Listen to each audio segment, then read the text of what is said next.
everyone. My name is Diane Caswell. I'm president of the Friends of Baxter Memorial Library, and we sponsor author talks like this one. The Friends support the library through membership and their book sales, so we appreciate our members coming and giving their contributions to the Friends. If you're not a member, you could ask at the desk to get one of these lovely little brochures that tells all about us. And just a reminder, our book sale is coming up Friday, May 4th from 9 to 1, and from 9 to 6, and Saturday from 9 to 1. We also have the blood drive coming on the Friday from 1 to 6.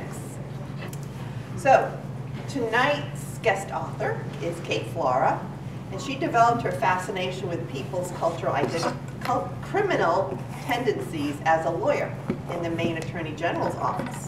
Glad you're not there now, huh? Her experiences with deadbeat dads, people who beat and neglected their kids, and employers' hateful acts of discrimination led to a fascinating wide range of mystery and nonfiction works.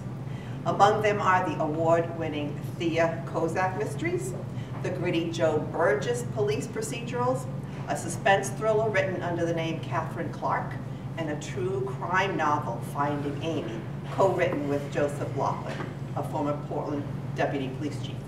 Last fall, Kate and Joe released Shots Fired, The Misunderstandings, Misconceptions, and Myths About Police Shootings.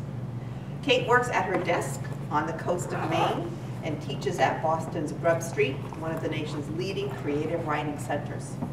And according to her website, Kate also can be found in her garden, waging war against the woodchucks and her husband's lawnmower, or in the kitchen devising clever and devious ways to get the men in her life to eat their vegetables. So please join me in welcoming Kate Flora. I like that one. I think that's a really fun, I mean, there are other introductions. There's the one that talks about growing up on the chicken farm in Union and going to the library every Friday, which was the only day it was open, and getting 10 books and bringing them back the next Friday. And then eventually, when I was 11 and a half, I was allowed to become the librarian's assistant. So I checked out the books, and the biggest benefit of being the librarian's assistant was that I got second dibs after the librarian on the novels, the popular novels that I wanted to read. And at that time, the three authors whose books I waited for every year were Phyllis Whitney, Victoria Holt, and Mary Stewart. And so I sort of cut my teeth on what I guess you would now call Gothic suspense or romantic suspense. So it sometimes seems like kind of a puzzle that what I've ended up doing is co-writing books with public safety personnel, writing very gritty and dark police procedurals set in Portland, and writing true crime. So how did that happen? Because I think one of the things that's really interesting is that many of us, I should stop a second and ask, who here is a writer or once? Yes, never? So usually I have an audience of and maybe people don't quite want to raise their hand, but there are an awful lot of people who dreamed about becoming writers when they grew up. And growing up's a long, slow process, so it's never too late. But I wanted to write when I was in high school, and I went to college believing that I had to get an education so I could get a job so I could support myself, because these were the good feminist years when that was the thing that all women of my generation did. We had to get the jobs they told us we couldn't have, which is how I ended up in the Maine Attorney General's office. But I always wanted to write, and one day I was walking on a beach in Bermuda, and all of a sudden, the moonlight, the stars, the man of my dreams, and I'm thinking, I know how to kill somebody, and I know where to put the button. This is sort of the danger of being a crime writer, is that you often have inappropriate responses under strange circumstances. But I was working as a lawyer, and I worked as a lawyer until our second son was born. And then I said, well, someone should stay home and raise the child or the children. And the minute that I quit my job, I said, but what am I going to do? And then I thought, well, I've always wanted to write, and that's undoubtedly something that I can do while the children nap and so forth. Well, I got the children who never napped. But I still carried out that fantasy, and I spent about 10 years in the unpublished writer's corner, perfecting my cover letter and, and perfecting, and I have like a lot of writers that you'll hear from, though that they don't all admit it. I have the 3 test novels, the ones that I wrote while I was learning to write, that I describe as being in a safe, which is wrapped in chains and encased in cement at the bottom of the sea. And that's probably a very good place for them. But then I, like many women of my writing generation, we grew up reading Nancy Drew. And what we really wanted to do was to write mysteries in which women rescued themselves. There wasn't the brawny gentleman who burst out of the closet and said, I'll save you. I wanted to write people who were clever and resourceful and brave, and that they would save themselves. So I started writing about a character named Thea Kozak. And I really liked Thea. And people were always coming up to me and saying things like, is Thea you? And I say, well, she's a lot younger, and she's a lot taller, and she has the hair I always wanted, which is dark and curly and wonderful and impossible. And she's so much braver than I am. And people would say, well, then where does she come from? And I said, well, I wanted one girl who was going to save the world and become president, and what I have are 2 boys. So I think that Thea is actually my daughter. And she acts like my daughter. She's defiant. She does dangerous things. She gets herself into scrapes. She's much braver in the face of bad guys than I could ever possibly be. She does things that she shouldn't. So she really has turned out to be pretty much a perfect daughter. But I was happily writing Thea for many years, and I thought that this was it. I think there's a baseball movie where Kevin Costner says something about going to the show. I thought I'd gone to the show. I thought that this was my life. I would write for 9 months, and I would promote books for 3 months, and I would go back to my desk and write for 9 months.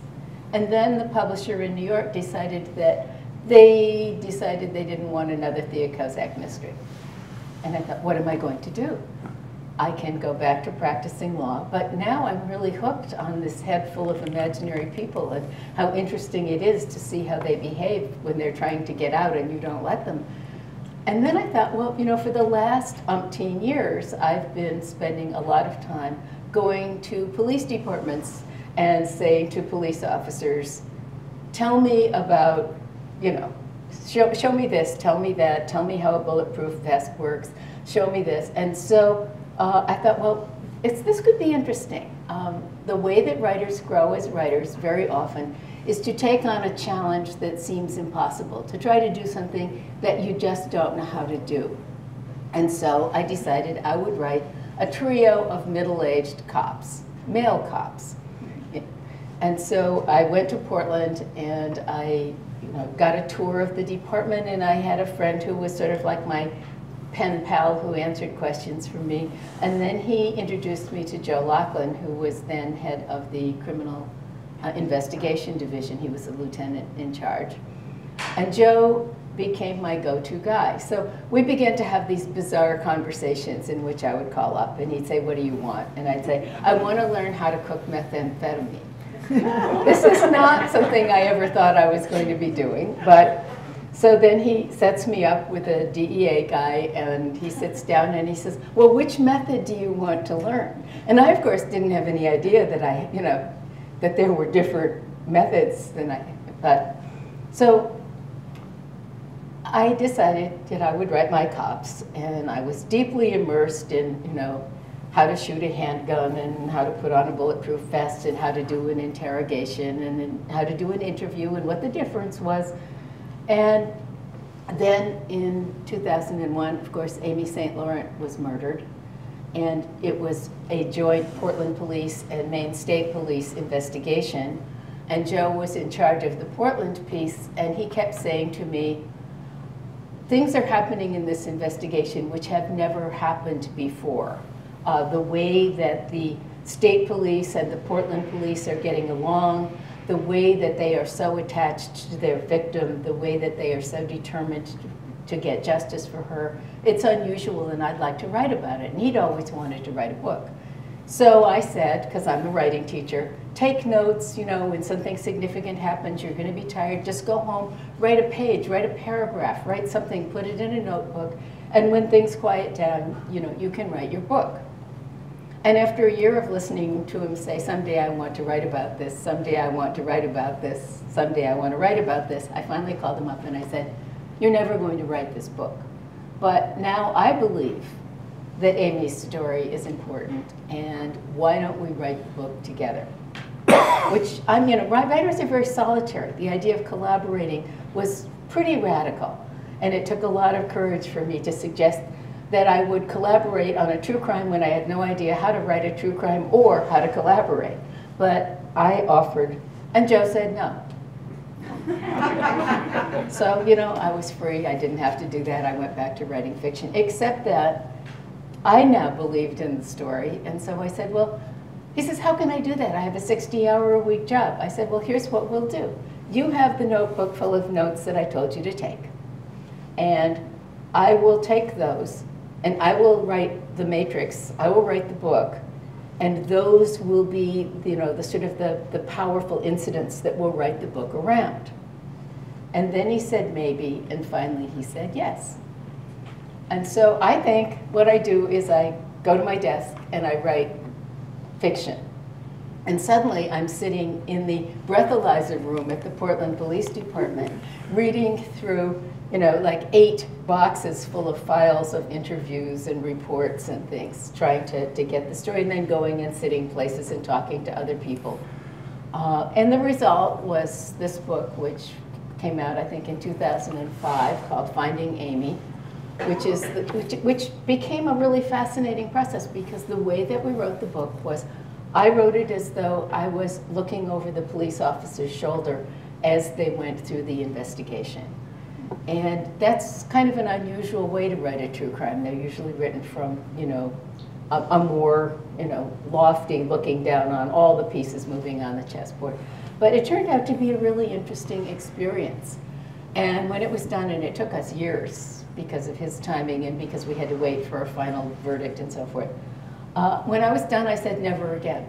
You know, it's too hard. It's too hard to live with the sadness of real people's death.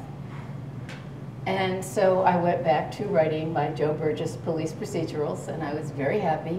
And then at the launch party for this book, you know, I had this very weird experience of having all of the characters in my book except the bad guy and the victim in the room. The family, the investigators, the main wardens, and everybody who had, the lawyers who prosecuted the case, everybody who had been involved, they had like stepped off the pages, and there they all were in the room, and it was amazing.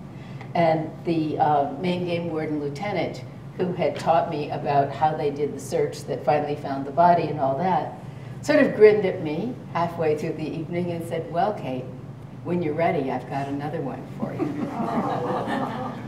And I thought, no, I write fiction. I love writing fiction. I've spent a lot of time with the cops, and it's made me a better writer of police fiction, but it's too hard. I'm not doing it. So a year or so goes by, and I think, but you know, what's really fascinating is to get out in the field with people. You know, you ride down the roads, and they tell you about this, and they teach you about that, and they take you different places, and you know, so the characters have a life, and they, you know, the lore is really interesting. So I said, I called up Pat Dorian at the Main Warden Service, and I said, okay, Pat, tell me about this other case. He said, well, it actually took place up in Miramichi, New Brunswick. So I'm thinking, how did the Main Warden Service get to Miramichi, New Brunswick? But it's through reciprocal state agreements and trained search dogs, which we had, and they didn't. And another missing person, and another hidden body, and another search that was very dramatic. So I got in my car, and I drove basically as far as you can drive and not fall over, and then another 3 hours, and I got to Miramichi and had a really fascinating time, you know, including riding ATVs in the Canadian woods and going on stakeouts with the police and finding the bad guy.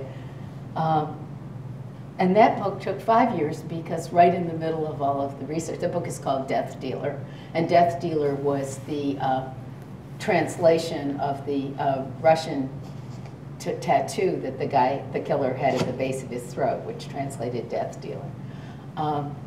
Took 5 years because right in the middle of writing the book, the court ordered a brand new trial, and so there was another whole first-degree murder trial and another first-degree conviction and another set of appeals. So, but then I was done. I was done. I love writing Joe Burgess, and they're powerful and wonderful, and I love, you know, sort of being in being in the world with my imaginary characters because they really feel very real to me. And then another Maine game warden. This is really hilarious, sort of. I keep waiting for the phone to ring and to see what's going to happen next. But anyway, another Maine game warden called up. He had been on the search for Amy. He had been the one who brought in the dog to confirm that there probably was a body buried there. He had a cadaver dog, trained cadaver dogs. He was on the search up in Canada, and he became one of my go-to people to answer my questions about how do you train these dogs, how do you organize one of these searches, what can go wrong, what are the issues that you have to deal with in terms of organizing a search like this, and the mapping and all the things that go into doing a good search for a hidden body. And he said, well, I've just retired from the Maine Warden Service after 25 years, and all my life people have been telling me that I'm a great storyteller and I should write a book.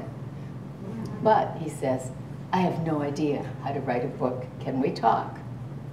So we talked. And I said, do this, do that. I said, if you can't type, you don't like to type, you don't like to write, get yourself a handheld tape recorder and put it in the truck. And as you're driving around, you know, when something occurs to you, just take it out and talk it into it. And you can always get someone to type it up and then work on it from there. So a few months go by and I talk to him again and I say, so Roger, how are things going with the book? And he said, well, I haven't taken it out. I got one of those tape recorders, but I haven't taken it out of the box yet. And I said, why? And he said, well, you know, I've been chasing bad guys for 25 years. And when a tape recorder comes out, it means that there's a bad guy on the other side of the table, and he's doing the talking. And I can't do this. So I said, not again. Not another nonfiction book. So I went up to Guilford, and I got in the truck, and we took out the tape recorder, and its batteries were dead. And we replaced the batteries in the tape recorder, and his wife got in the back seat with a shotgun. I'm not kidding. This is a real story. I write nonfiction now. So we start driving, and it's you know, it's the Moosehead Lake region, and we drive, and every time we turned a corner, he told a story. Now, this is this is not how I envision writers working. I think what writers do is we sit in our rooms, we put on our husband-canceling headphones, and we work. But I'm sitting in a green pickup truck, holding a tape recorder. There's a woman in the back seat with a shotgun. It's a dirt road, and I'm trying to help him write a book. So, and she's correcting him. And so that's what we did. We rode around for days in the truck with me holding the tape recorder and Roger talking. And then I went home and tried to type it up over the tire noise and began to look at how the stories came out. And then he and I would sit for an hour or two here and an hour or two there, and eventually, and then I would go back and clarify. And then I would go research things like, I want to see the Maine Fish and Game laws on this, and I want to know about that, and I want, you know. So after a lot of work, we came up with a book about search and rescue and fish and game enforcement and deciding that trained dogs would be really helpful to find people missing in the woods, and that if the people were deceased, it would help to have the dogs trained for cadaver searches as well as live searches. And the book became A Good Man with a Dog, which is a wonderful book about a warden, and about Maine, and about fishing and hunting, and about poachers, and about training dogs, and about the pain of doing search and rescue and pulling people who didn't make it out of the woods. And it ends with him going to New Orleans after Katrina with the dogs, and then coming home and ending up with a massive case of PTSD, and coming back from that to resume the career that he loved. But I don't think either he or I knew when we got into that pickup truck the first day with the woman in the backseat with the shotgun, that that's what was going to be happening. So it was a really fascinating thing. And then I went happily back to writing Joe Burgess with my latest one, Led Astray, which is about police and people who are targeting them. And my new Thea Kozak, Death Warmed Over, which is about finding your realtor tied to a chair, surrounded by space heaters. Are there any realtors in the room? Anyway, and that was that. I'm happily back to writing fiction, except that, here we are all these many years having written Finding Amy. My friend Joe surfaces again and says, there were all of these police shootings in the country, and no radio program, no TV program, and almost no articles that we read ever tells what it's like to be a police officer involved in one of those situations. And that side of the story needs to be told. So that became Shots Fired, which is absolutely straight nonfiction. And I was really, really glad to stop working on this book and let it go. But it's very important if you really want to understand what's going on in some of those situations. So that could be that, except I've only talked for about 20 minutes.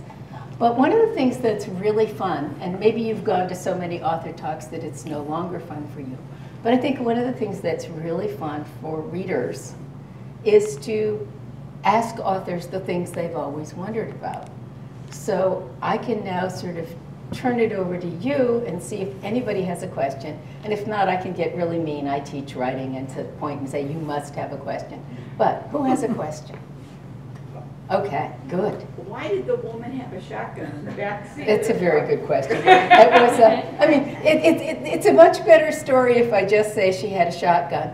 The fact is that it was hunting season. And she just decided that if they were, first of all, I think she wanted to check me out, but she didn't want to miss an opportunity if we passed a bird. So we did, in fact, come home with some birds.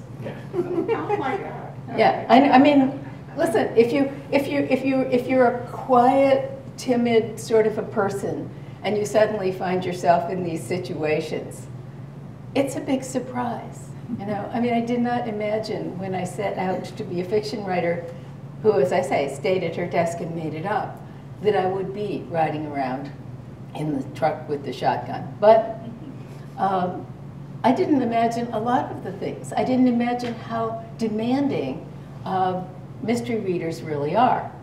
We do tons of research. There are lots, I have friends who are romance writers, and they'll say, oh, I made it up. And I'll say, I read 3 books about poisons and, and consulted an emergency room physician if I wanted my character to be poisoned. So, it really is a surprise to me how much I need to know and how much I don't know and how much writing nonfiction and writing with cops has taught me about how to write my police procedurals. I think my cops have gotten stronger and deeper and darker as a result of spending all this time with real people understanding something about their real lives. Yeah? Do you find it easier to put your words on paper? Do you write longhand or type? Oh, the question, do I write longhand or do I type? I type. I compose on the screen, I print it out, I do my notes by hand, and then I type them back in. Because I think I know we're all reading, or a lot of people are reading on Kindle these days, but I really find it's important to me to see the paper, the words on the page. And then sometimes you can't see things on the screen that you see when you've actually got it lying. And if you looked at my first draft, my first draft has, things written all the way around the edge of the page with arrows to the back and things written on the back. And then I might go through 3 iterations of that before I'm happy with, and only then does it go to my editor, who does the same thing, Oh, come on, yeah. You have children. I do. And how much did they get away with as they were growing up because you knew people in the police force? I didn't, I never had friends on the police force. A, I never had friends on the police force that I would have asked to take care of things for my kids. And B, my kids were angels. I meant how at home, you obviously had a lot of research you were doing, and were they interested, were they always asking you questions, what about that, or did you talk about it as you were? Not really. I started writing late, so they were partly grown before I was very serious about it and before I was published. But there were some funny moments. There was the time that I had a book called The Stolen Child, which I think is from a Yeats poem, and my editor didn't like the title. And so I got out my thesaurus and books of poetry, and I made a list of 27 other possible titles and sent them to her. And she called up and said, well, no, none of those will do either. And I'm standing there by the phone feeling, like, what do I do next? And my younger son, Max, walked by and he said, Mom, you look unhappy. What's the matter? And I said, oh, my editor doesn't like any of my titles, and the original title was the right title, and I don't know what to do. He said, oh, just call it Steal Away, and walked to his room, which is what the book became. So, and then there was another time when I think his older brother was reading one of my books, and he picked one up, and he came and he gave it back to me sort of gingerly, and he said, Mom, you have to understand that no 13-year-old boy can read a book written by his mother that has sex in it.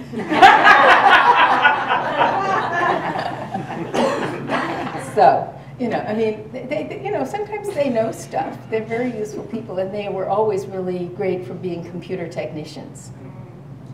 But I think I got into the police stuff later because most of the time when I was writing Thea, it was, she's an educational consultant. She troubleshoots for private schools.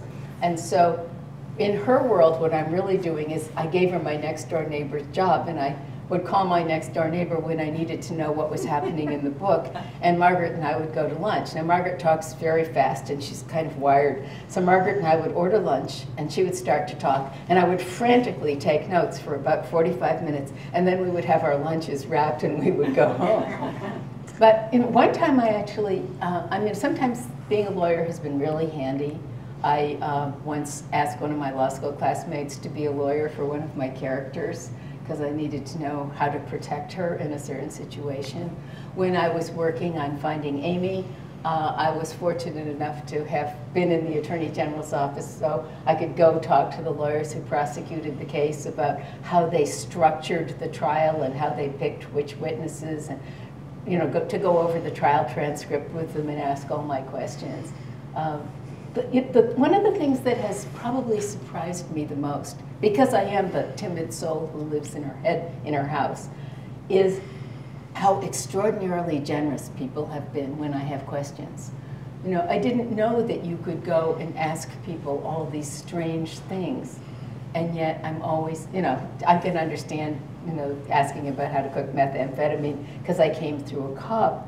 But at one point I needed to take a body out of Portland Harbor. And I did, that is not something that, what is the current term? Not in my wheelhouse.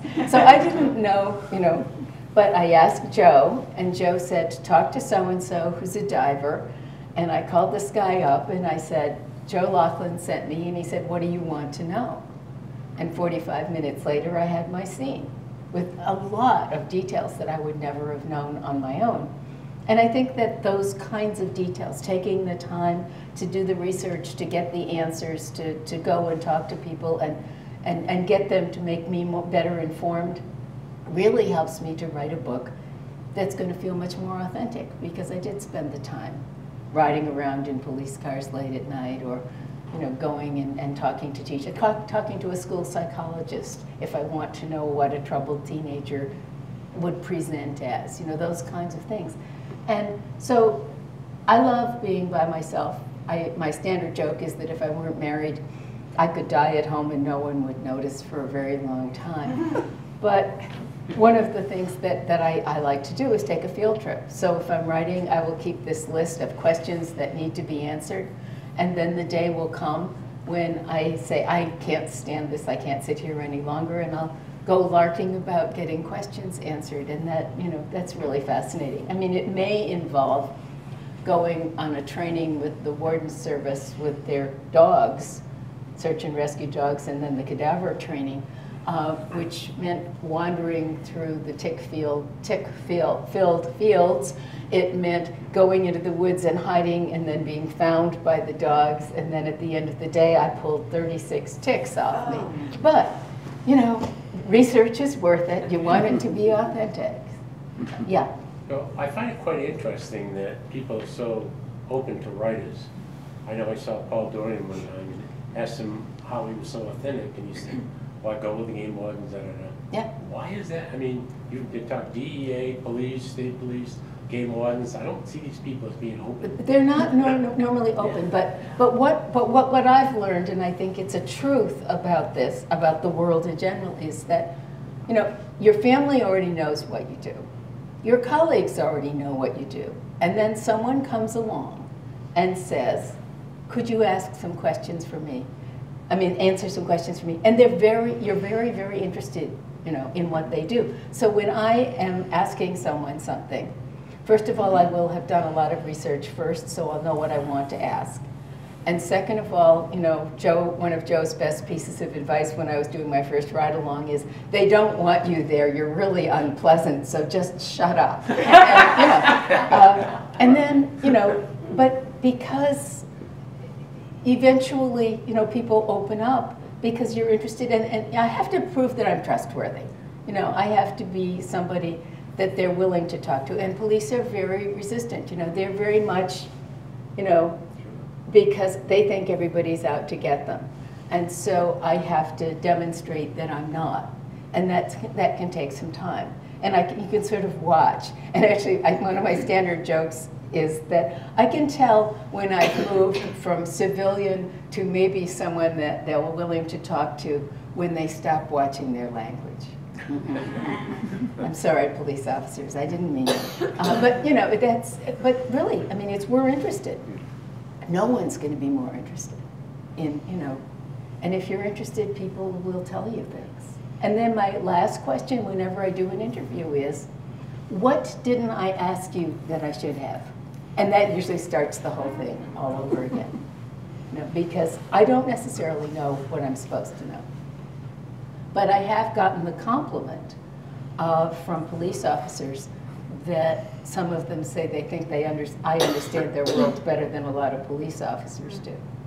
But I've also been studying it for 20, 25 years now, so. Another question. I love questions, Oh, come on, you can. Do you ever talk to, let's say, another author like Bruce Coffin about, because he writes. Do I ever talk to another author like Bruce Coffin, because Bruce Coffin is a police officer? Let's put it this way. There's two answers to that question. One is, when Bruce Coffin came to me with his manuscript for his first book, I read it and wrote all over every single page and gave it back to him, and he rewrote it and gave me the second book, and I wrote all over it and gave it back to him. But he's also, I have a short list of police officers who are my advisors. And basically, from time to time, they will get an email from me and the subject line will always be, author needs help. And then I will, ask my question. So one time, I'm working on Death Wormed Over, the new Thea, and Thea's at home, Andre's off chasing a dead body somewhere, her husband's a state police detective, and there's no heat. So she decides she's going to go down to the basement and check the furnace. Now, I can't stand those mysteries where, people do stupid things. So Thea's not going to do stupid things. She's going to go down to the basement, but she is going to take with her the mother of all flashlights. So email goes out to my advisors, author needs help. Tell me about what flashlight Andre would have bought for his wife for just a situation like this. And I get back pages. And one of the answers is, well, Joe Burgess came on the force just about the same time that I did. And so we're old school, so we would have this big heavy maglite, and they're not only good for illuminating situations, they're extremely good for hitting bad guys if they're non-compliant. So, when I go to give Thea a flashlight, it's not just a flashlight. But now I have like 6 pages of stuff that I can't put all into Thea's head. But I do put just little snippets as she's going, as she picks up the flashlight that Andre had to have, which has this feature and that feature and the other feature, because Andre told her that those were good features. It has a quiet UI. What's a UI? It's a user interface. It's an on button. So it's that kind of thing that I can then put. And so Thea's, just a regular person. She's got this flashlight. She's going down to the basement, and she's thinking about all the useful things Andre has told her about this flashlight. And then when she finds a bad guy in the basement, she's got a weapon. So. Yeah, so yes, Bruce is on the short list of people to whom I send emails from time to time and say, I need to know about blah, blah, blah. And so, yeah, Bruce and I have been friends for years. He actually was one of the detectives that I talked to when I was working on Finding Amy. So I have known him a long time, and I'm like his mother. I'm so proud of him because he's doing so well, and his writing's getting better, and his characters are getting deeper, and his mother is pleased, or his writing mother. Okay, another question. I know you guys can do one more question. Do you teach writing? Do I teach writing? I do, yes. Do you have classes? I teach writing. I've mostly been teaching in Boston. I've taught for Maine writers and publishers. Right now, I'm sort of on that, do I write or do I teach? And I'm really missing teaching, because you think that the teacher's job is to impart wisdom to the students. But it turns out that it's such a two-way street, because I will learn so much from them. And we'll all be sitting around, and they'll all have the same exercise, and they will all read their exercises. And I will see this and this and this, and somebody across the room will see something completely different. And after we've been working for about 3 weeks, everybody will become incredibly supportive of each other's strengths, and they'll pick things out, and it's really exciting. I get goofy. I really do. I get very excited about teaching, which I'm not doing right now. Yeah. In all your research and what you've done, has anything hit you emotionally that really came home to you? In your family situation or anything like that? It's less common that it happens with the fiction, except that the fiction has become so informed by the real people. But Finding Amy was such a powerful thing. There was one point when I was in the process of writing this book and thinking about what the world had lost, and I was trying to finish it, and every time that I wrote another draft, it would come back. It would just keep coming back.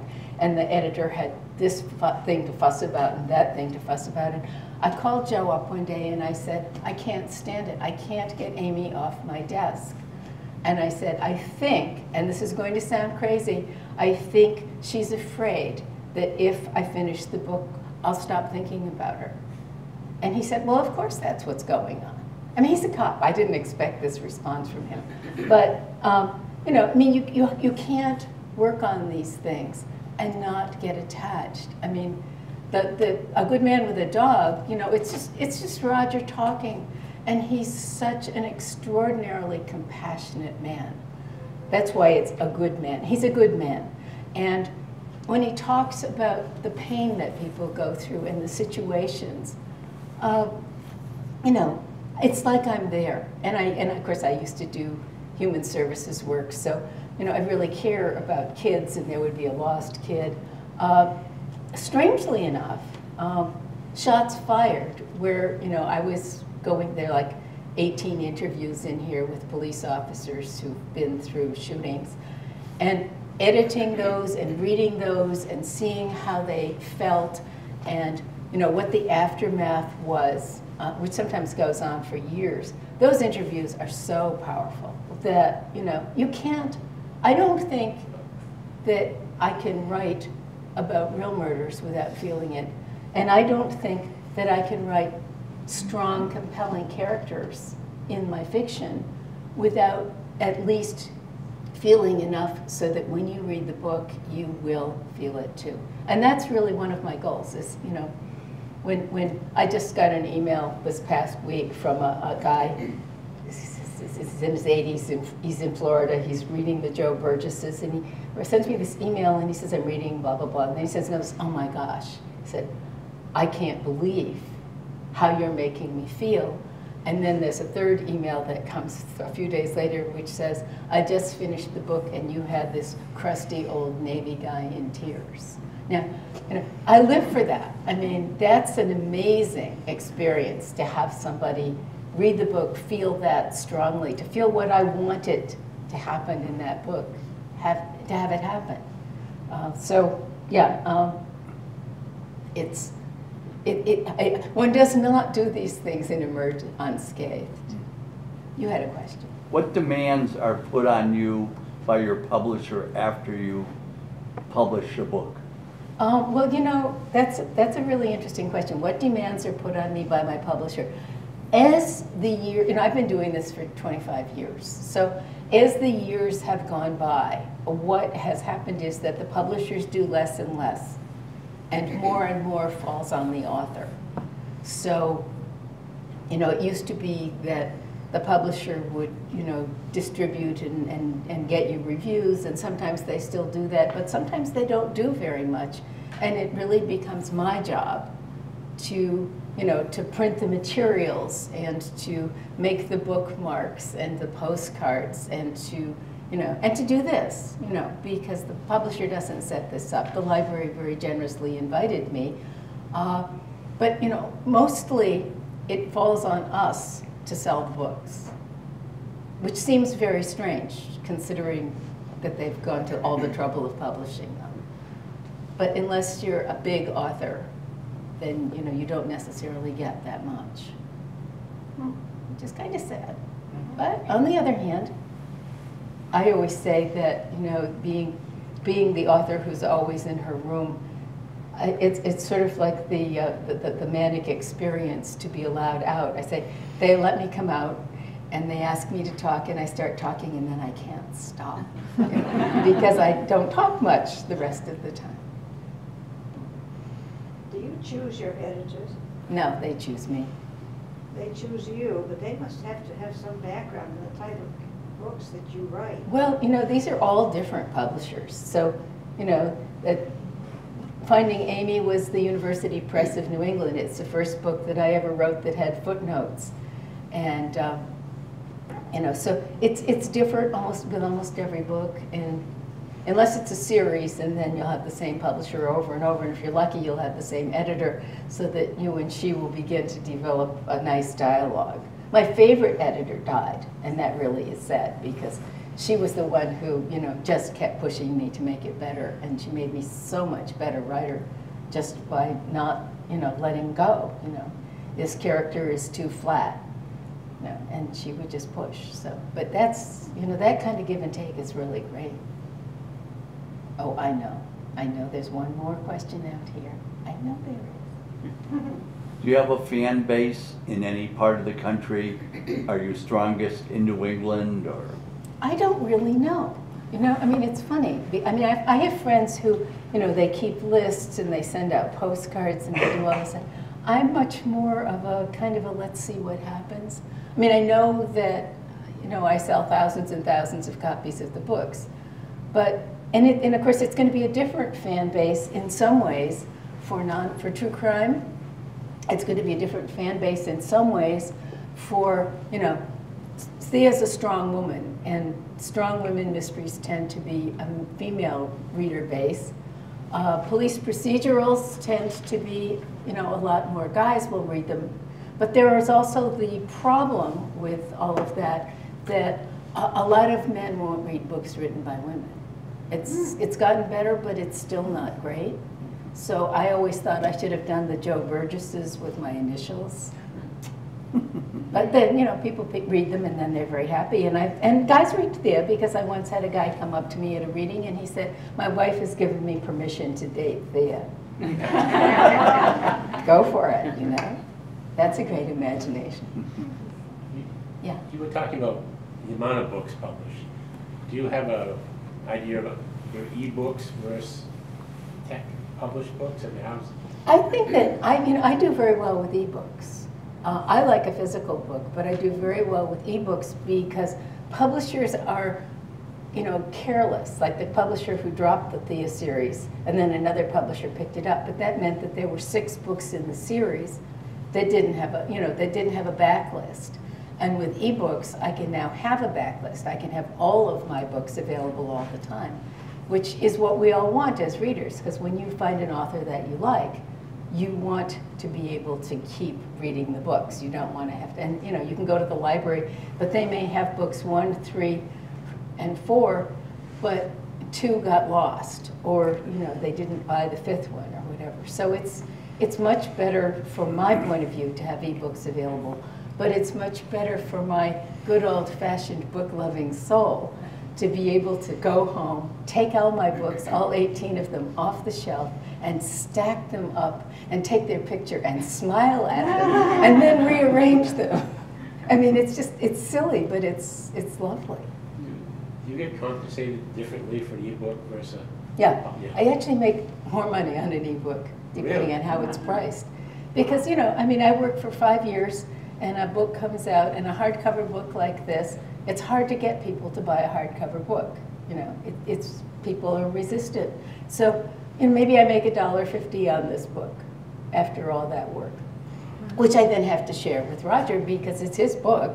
You know, even if I'm the one who was sitting there in the pickup truck holding it. So, you know, it's not a wonderfully lucrative business, but boy, is it exciting. You know, it really is. Yeah. What's the part of the writing process that you like the least? Well, that's a very good question. I used to hate revision. I used to just hate it. I would, you know, finish a book, do a couple drafts, put it in the drawer, and start a new one because I just love the discovery of new story. I mean, when I'm writing a book, I am sort of, you know, thinking, it's just like reading. I'll be making dinner and I'll think, well, as soon as dinner's over, I can get back to the book I'm reading. Oops, writing. You know, so I love that. I have learned to embrace rewrite. And I now am, you know, I really think it's kind of fun to be able to see, oh, this scene is too fast, or I haven't given you enough information about that character, and I always rush my endings, because by the time I get to the end, I want to write another book, so I have to make myself slow down and go back and fix it. I don't know, you know, I mean, I really like it all. Like, in next week, I am going to drive to Virginia, where I get 2 weeks to be a fellow at the Virginia Center for the Creative Arts, which means I have a writing studio and somebody else makes the meals. And I don't have to do anything for 2 weeks but write. And I am so excited, I can hardly stand it. The last time I went, I wrote 167 pages in 2 weeks. That's half a book. Sorry, didn't interrupt. What's their incentive for providing that for you? I believe that they believe that it is really important for writers to be supported. This place actually has writers, composers, and artists. So it's But the energy, I mean, I think that there are people who believe in supporting the arts, and this is an art. There are people who believe, I mean, male painters always had muses. Female painters never did. But, you know, the idea of supporting writers, the idea of providing an opportunity and a space really just says something about respect for writing and writers, which I think is terribly exciting. And I'm so lucky. You have to apply and, you know, I'm going. And I'm going to write a Joe Burgess book. Yes? Do you read, and if you do, what authors do you like? Well, I do read, you know, and it's pretty eclectic. I mean, part of the problem with being a crime writer is the crime writing community is very close-knit and very caring and supportive, and so I've always got friends with a new book, and I'm always behind. So, you know, I have to read those. I don't like to read mysteries when I'm writing, you know, when I'm in that intense first draft phase. But, you know, I just read a really interesting book about forensic anthropology. And, you know, I loved it. And it was so interesting how she learned to see, you know, a bone bit and what it can tell you. So you know, I mean, I love a lot of mystery writers. I'm very fond of Robert Crace, mostly because I'm in love with Joe Pike. I date him.